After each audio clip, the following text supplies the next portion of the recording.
Mahakama nchini Chad imewahukumu viongozi 8 wa upinzani kifungo cha miaka 8 jela, hatua inayotajwa kuongeza presha dhidi ya wakosoaji wa Rais Mahamat Idris Deby. Kwa mujibu wa wakili wao Moussa Adoum, viongozi hao walikamatwa mwishoni mwa mwezi uliopita katika mji mkuu wa N'Djamena, siku chache kabla maandamano ya hasira na malalamiko yaliyokuwa yamepigwa marufuku na serikali.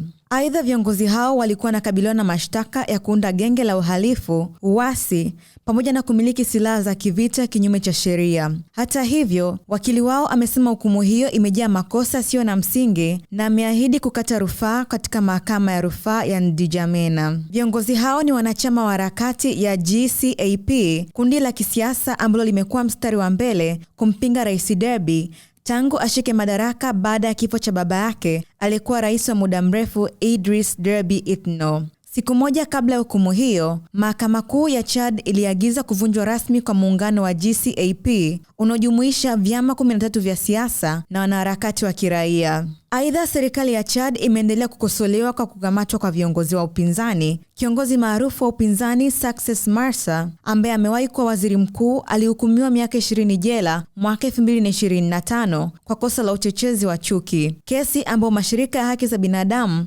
yameitaja kuwa ya kisiasa. Mvutano wa kisiasa nchini humo umeongezeka zaidi baada ya bunge kupitisha makubaliano ya kikatiba yanayomruhusu rais kudumu mihula ya miaka 7 bila kikomo, huku upinzani ukisema hatua hiyo inaweza kumwezesha Deby kubaki madarakani maisha yake yote.